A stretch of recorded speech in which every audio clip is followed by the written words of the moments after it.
Wedding cake po tayo for today's video. Wow! Hello guys! So design na taan ni Largo guys. Kaya wala man day na mo ni na videohan ang pag-frosting kay tungod sa kabisi. So una namang gibuhat niya guys. Kay nag isa-isa mi aning iyang details nga kaning mga roses. So fresh flower di ay ni guys. So dapat yun kung fresh flower guys, ato gina siya butangan og cling wrap kay para dili ang duga sa rose guys, ba dili maadto sa cake kay pait biya na siya. This cake guys is 8x6 ang bottom tier, while ang top tier niya guys is 5x6. So light pink day ang color ani guys. So nagbutang lang ko gamay kaayo nga food color na red sa Chief Master.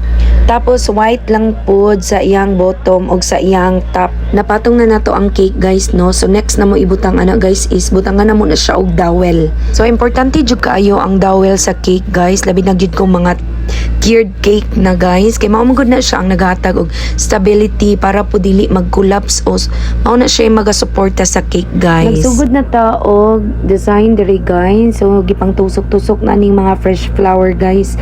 So sa inspo ni ma'am ani guys, sa sample sa iyang cake, ang naa dito guys is puros gyud siya dried flowers pati ning mga roses. Pero gingnan nako si ma'am nga, ma'am kung dried flowers tanan medyo pricey gyud ang cake. Kay ang per buok gyud sa dried flowers na rose is naa sa 100 to 150 guys. So medyo mahal-mahal. So niingon ko ni ma'am, okay ra ba ma'am na fresh flower lang? So ni-oo man si ma'am. So mauna na siya guys, fresh flower. Tapos naagya po na siya yung mga dried flowers guys. So kini nga cake guys kay ato pa ning November 28 nya karon pa lang jud nako na edit ang video. So need na jud nako siya i-edit kay murag napuno na akong cellphone, Ginoo ko tabang. Kapoy man pud ay ning mag-edit guys. Uy, nya mag voice over pa, mag video pa gyud. Pero sige lang, laban lang kay sukad bitaw nga nag-video ko guys. Nag-vlog ko ani ako mga cakes kay ni ubay-ubay pud ang ako ang order. So wala na pud mi pahulay. Labani lang jud ang kakapoy guys kay mao may atong gipangita no pangwarta. So go ra gyud ta ani. Ganahan gyud pud ko mubuhat og kanang ingani guys ka mga wedding cakes kay feeling nako ako po'y gikasal. Magpakasal tag usab Jason B. Oh no! Char, joke ra. Basin maninood pud ni siya.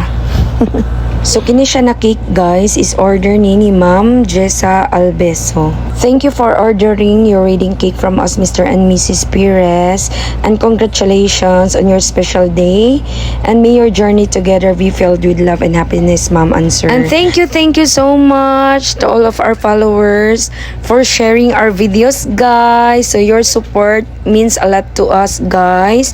So please continue to stay with us on this journey guys. We truly appreciate each and every one of you. So this is the final look of our wedding cake guys. So unsa sa tan-aw ninyo guys, tindot pa siya?